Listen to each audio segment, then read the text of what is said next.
Agora aqui, o ministro do STF, Flávio Dino, determinou a abertura de inquérito para investigar Jair Bolsonaro pela gestão durante a pandemia da Covid-19. Janaína Camelo, a nossa especialista em Supremo, o que está rolando aí nessa história?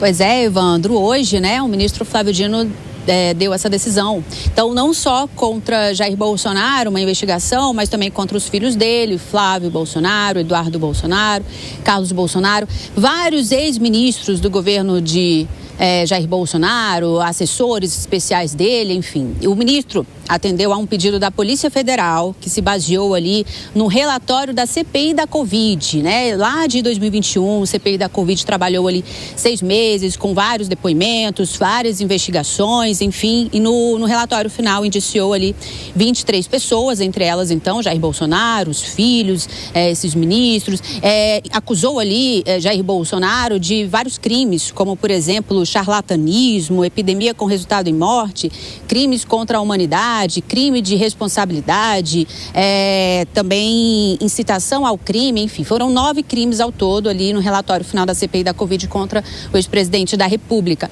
Entre os outros indiciados, por exemplo, além dos filhos de Jair Bolsonaro, os ex-ministros Ricardo Barros, Osmar Terra, a Bia Kicis, deputada federal hoje, Carla Zambelli, Onyx Lorenzoni também foi ministro, Alan dos Santos, Oswaldo Eustáquio, os 2 que estão nos Estados Unidos, Felipe Martins também está aí nessa lista que foi de pessoas investigadas ali, indiciadas no relatório final da CPI da Covid, que teve como objetivo ali indicar possíveis omissões do governo de Jair Bolsonaro com relação à pandemia. A gente tem um trechinho da decisão do ministro Flávio Dino de hoje, pedindo essa abertura do inquérito para mostrar aí na tela, Evandro, e ele cita o que foi justificado pela Polícia Federal, que a investigação parlamentar apontou indícios de crimes contra a administração pública, notadamente em contratos, fraudes em licitações, superfaturamentos, desvio de recursos públicos, assinatura de contratos com empresas de fachada para prestação de serviços. E aí, então, ele pede que acolha ali o pedido da Polícia Federal e determina ali, então, que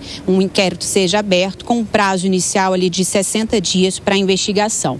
Só para explicar rapidinho como é que foi a tramitação desse processo aqui no STF, porque esse relatório da CPI da Covid chegou aqui no STF em 2021, quando foi finalizada ali a CPI.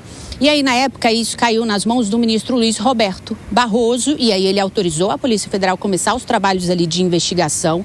No ano seguinte, a Polícia Federal disse que não estava tendo acesso total às provas e não conseguia reunir indícios ali suficiente. E na mesma época, a vice-procuradora-geral da República, Lindora Araújo, chegou a pedir ao STF que arquivasse essa investigação preliminar contra Jair Bolsonaro, porque não tinha ali documentos, provas, indícios, comprovando ali a participação dele nos crimes, enfim. Acabou que o ministro Luiz Roberto Barroso, na época, autorizou a Polícia Federal a ter acesso integral a todos os documentos que foram acessados pela CPI da Covid na época. E aí, Barroso virou presidente do STF. Então, alguns dos processos dele precisaram ser distribuídos para outros ministros. Esse caso foi para a ministra Rosa Weber, que se aposentou, e os processos de Rosa Weber passaram para o ministro Flávio Dino.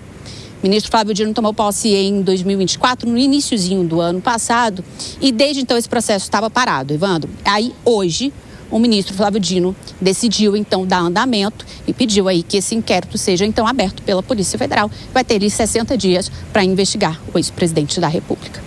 Muito obrigado pelas informações, Janaína Camelo. Um abraço para você.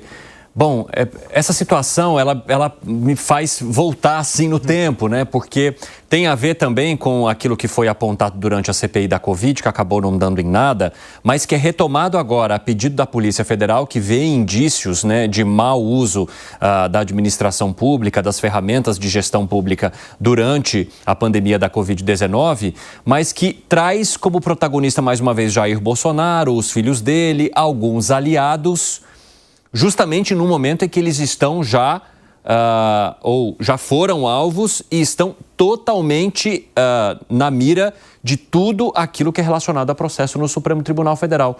De que maneira que isso poderá seguir no seu ponto de vista, hein, Alan Gani? Olha, é claro que isso reforça uma narrativa de que há uma perseguição política. É algo que está lá atrás, já foi pacificado e muitas vezes o que houve ali na pandemia era uma situação absolutamente inédita, né? Então, era natural também ter diferentes posicionamentos em relação se tinha ou não lockdown, se era obrigatório ou não tomar vacina. No final das contas, o presidente Jair Bolsonaro fez um programa de vacinação. O Brasil foi um dos países que mais vacinou no mundo, né? Teve uma vacinação ampla.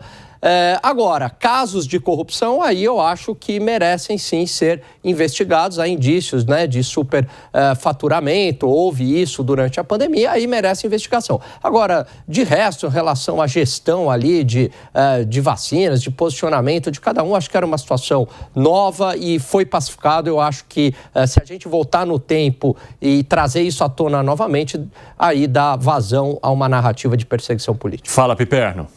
Olha, eu lamento que esse inquérito tenha ficado parado quase 4 anos, né? Um empurrando para o outro e tal. Isso já tinha que ter sido resolvido, ter andado antes, né? Então, veja, isso foi iniciado. Por que esse inquérito não foi concluído até hoje? Naquele momento se encontraram, sim, muitas evidências, tanto que são 9 as acusações.